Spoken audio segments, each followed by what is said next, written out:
हम सुनते हैं कि मन ही बंधन और मोक्ष का कारण है। यही हमें आवागमन के चक्र में घुमा रहा है। कैसे? हमने अपने को शरीर मान लिया है, मैं, और संसार को मेरा। इस कारण से मन हमें विषयों के पीछे भगाकर हम आत्मा शरीरी देह को, जिसे भगवान ने अकर्ता बनाया है, कर्ता बना दिया है। क्या है मन? एक दर्पण मान लो। दर्पण हिल रहा है तो प्रतिबिंब नहीं दिखलाई देगा, स्थिर में ही दिख पाएगा। ऐसे ही मन की स्थिरता में आत्मा का आनंद महसूस होगा। यही मन की महिमा है। आइए इस संबंध में वेदों से, पुराणों से और भगवत प्राप्त महापुरुषों से पूछे। महोपनिषद हमें बताता है कि जो विषयों का भान होना है वही मन कहलाता है। संकल्प करना ही मन का लक्षण। मन संकल्प रूप में रहता है, इसलिए जो संकल्प है वही मन है। संसार में सारा इंद्रजाल मन के द्वारा ही फैलाया हुआ है। जब तक मन की कल्पना चलती रहती है तब तक मोक्ष नहीं हो सकता। ये सारा विश्व ही ब्रह्मा की मानसिक सृष्टि है। हमारा यह शरीर मूल प्रकृति 5 महाभूत मन, बुद्धि, अहंकार आदि 24 तत्वों से बना हुआ है। मन 5 महाभूतों से पैदा होता है और स्वयं किसी का कारण नहीं है, इसलिए यह विकृति कहलाता है। यह इंद्रियों पर राज करता है। इसके बिना इंद्रियां विषय भोग नहीं कर सकती, यही इंद्रियों से कर्म करवाता है। राजा परीक्षित को समझाते हुए परमहंस शुकदेव जी कहते हैं कि मन से कभी मित्रता नहीं करनी चाहिए, जैसे कि चालाक शिकारी पकड़े हुए पशु का विश्वास नहीं करते। इस प्रकार योगी को भी मन पर विश्वास नहीं करना चाहिए, अन्यथा मन काम, क्रोध आदि शत्रुओं को आक्रमण करने का अवसर देकर योगी को नष्ट भ्रष्ट कर सकता है। भागवत में ही जड़ भरत जी राजा रहुगण को समझाते हैं कि मन देही, जो अपने आप को देह समझता है, से मिलकर दुख सुख की अनुभूति करवाता है। जब तक मन है तब तक जागृत और स्वप्न अवस्था का व्यवहार दृश्य रूप में जीव के सामने आता है। इसीलिए मन मोक्ष और बंधन का कारण बताया गया है। राजा को आगे समझाते हैं कि मन मिथ्या होते हुए भी आत्म स्वरूप को ढक लेता है। मन को भगवान की और गुरु की उपासना से ही मारा जा सकता है। उज्जैन निवासी ब्राह्मण के संबंध में श्री कृष्ण उद्धव से कहते हैं कि उस ब्राह्मण ने जान लिया कि उसके सुख और दुख का कारण न मनुष्य है, न देवता, न शरीर, परंतु मन ही इसका परम कारण है। मन ही सारे संसार चक्र को चला रहा है। यही विषयों से संबंध जोड़ता है और वृत्तियों की रचना करता है। हालांकि आत्मा निष्क्रिय है, परंतु मन ही सारी चेष्टा करता है। जब जीव मन को स्वीकार करके उसके द्वारा विषयों का भोक्ता बन बैठता है, तब कर्मों के साथ आसक्ति होने के कारण वह उनसे बंध जाता है। इसलिए एक बार और समझ लीजिए कि सुख और दुख का कारण न मनुष्य है, न देवता, न शरीर, न ग्रह, केवल मन ही है। मन को ब्रह्म भी बताया गया है छांदोग्य उपनिषद द्वारा। मन को अन्नमय छांदोग्य उपनिषद ही आगे बताता है। बृहदारण्यक उपनिषद कहता है कि मन ही आनंद है और ब्रह्म है। महोपनिषद के अनुसार बंधन और मोक्ष के 2 ही कारण बनते हैं, ममता और ममता शून्यता। मैं ब्रह्म नहीं हूं। इस संकल्प के सुदृढ़ हो जाने से मन बंधन में पड़ता है। सब कुछ ब्रह्म ही है। इस संकल्प के दृढ़ होने पर मन को मुक्ति मिल जाती है। मन से शरीर की भावना करने पर आत्मा शरीर बनता है। मन कल्प को क्षण बना देता है और क्षण में कल्प जैसे बढ़े समय का भान करवाता है। ये संसार केवल मन का विलास मात्र है। मन नेत्र, त्वक, शब्द आदि से ज्यादा शक्ति संपन्न है। ये सर्वत्र गमन करता है।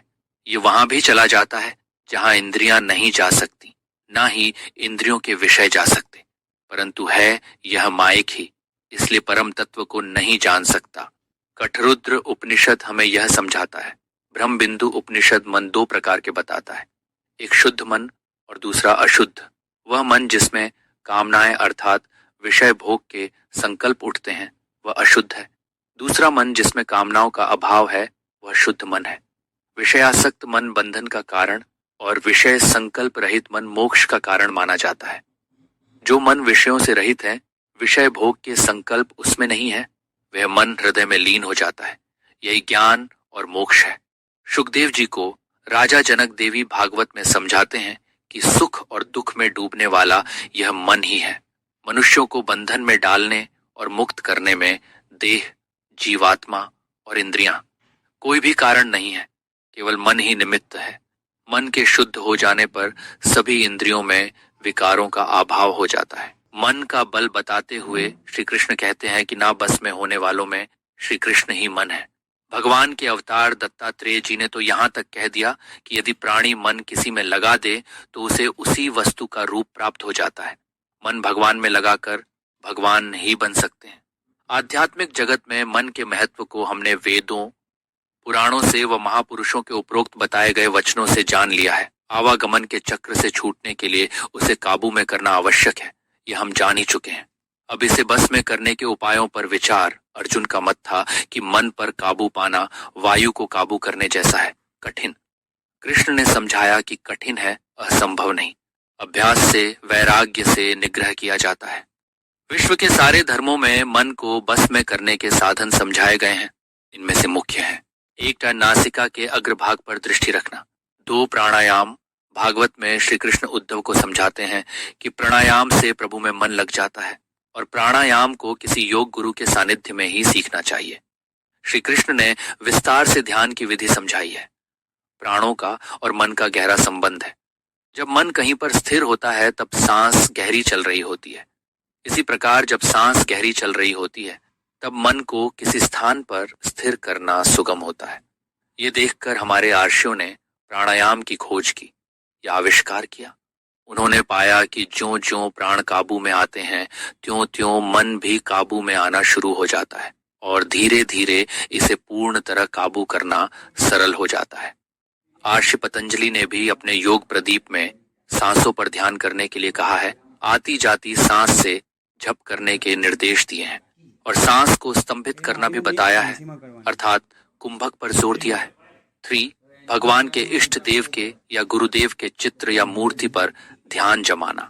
4 हृदय की धड़कनों के साथ जप करना, सांसों के साथ भगवान का जप करना, आती जाती सांस को देखते रहना और उसके साथ ही अपने इष्ट देव के नाम का जप करना।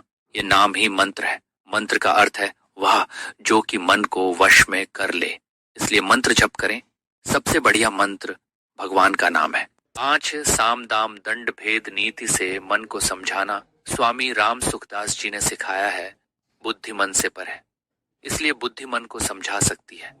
सबसे उत्तम यह है कि साधक अपने हृदय में अपनी मन बुद्धि और स्वयं में यह बात अच्छी तरह जमा ले कि यह संसार मेरे लिए नहीं है, इस संसार में मेरे लिए सुख नहीं है। ऐसा करके मन को संसार से विमुख करें। दूसरी ओर संकल्प करें कि मेरे केवल भगवान है। ऐसा सोचकर भगवान के सम्मुख हो जाए। अपने सर्वस्व को, अपने होनेपन को भी भगवान में लगा दें। ऐसा करने से मन भगवान की ओर आसानी से जाएगा और जब जब संसार की ओर जाएगा हमें तब तब आत्मग्लानि होगी और वापस हम स्वमेव मन को भगवान की ओर ले जाएंगे। 6 मुक्ति उपनिषद के अनुसार जैसे हाथी अंकुश के बिना वश में नहीं होता, ऐसे ही मन बिना आध्यात्मिक विद्या का ज्ञान, सत्संग, वासनाओं का त्याग और प्राणायाम द्वारा वश में नहीं किया जा सकता। अर्थात इन चारों के एक साथ प्रयोग द्वारा ही वश में किया जा सकता है। बलपूर्वक मन को वश में करने का प्रयत्न करना ऐसे है जैसे कि दीपक के प्रकाश को छोड़कर अंधकार में जान। 7 जगत गुरुत्तम कृपालु जी कहते हैं कि जब जब मन संसार में जाए तो जिस व्यक्ति, पदार्थ और परिस्थिति में जाए उसमें श्याम सुंदर को खड़ा कर दो। ऐसा करने से ध्यान भगवान का ही होगा, मन भगवान में ही रहेगा, अंतःकरण शुद्ध हो जाएगा। कितना ही चंचल हो मन, एक समय में एक ही जगह रह सकता है। जगह 2 ही हैं, या संसार या भगवान।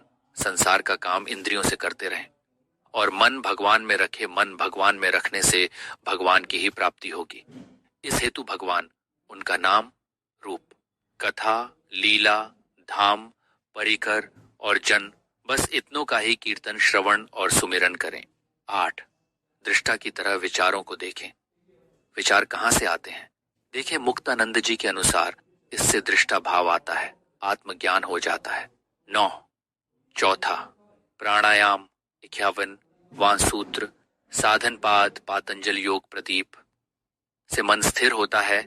इसमें केवल रेचक और पूरक ही होता है, कुंभक नहीं होता है। भागवत आदि पुराण व अन्य ग्रंथों में बहुत सी कथाएं आती हैं। यह कथाएं भी मन भगवान में लगाने के लिए ही बताई गई हैं। इन कथाओं के अंत में प्रायः ऐसा लिखा होता है, जो इन्हें पढ़ेगा, सुनेगा, सुनाएगा अथवा इनका प्रचार आदि करेगा, उसे मनचाही वस्तु स्वर्ग आदि लोक व भगवान की प्राप्ति हो जाएगी अथवा भगवान की पराभक्ति मिल जाएगी। ये इसलिए है कि भगवान के संबंधित कथाएं सुनने और सुनाने से मन भगवान में लगता है, जिससे भगवान की प्राप्ति होती है। यही बातें भगवान ने गीता में समझाई हैं। तू मेरा भक्त हो जा, मुझ में मन वाला हो जा, मेरा पूजन करने वाला हो जा और मुझे नमस्कार कर। ऐसा करने से तू मुझको ही प्राप्त हो जाएगा। ये मैं तेरे सामने सत्य प्रतिज्ञा करता हूँ, क्योंकि तू मेरा अत्यंत प्रिय है। मन को मित्र माने और भगवत प्राप्ति में एक साधन के रूप में इसका प्रयोग करें। इस पर लगाम बुद्धि की डालें। बुद्धि भगवत प्राप्ति की एक निश्चयात्मक बुद्धि रखें। यदि बुद्धि बहुशाखा वाली हुई तो मन जगह जगह भटकेगा, एक स्थान पर स्थिर नहीं रह सकता। इसलिए मन को भगवान में लगाने के लिए भगवत प्राप्ति की एक निश्चयात्मक बुद्धि आवश्यक है। ऐसी बुद्धि ना होने पर मन संसार में ही भटकता है, क्योंकि उसे संसार के विषय भोगों का अनंत काल से अभ्यास है। विषयों के भोग से बंधन है और त्याग से मोक्ष का मार्ग खुलता है। मन को लघु न समझे। ये एक साथ समस्त विश्व का भान करा सकता है कैसे? भगवान का चिंतन करते हुए मन विशुद्ध सत्व में स्थित हो जाए तब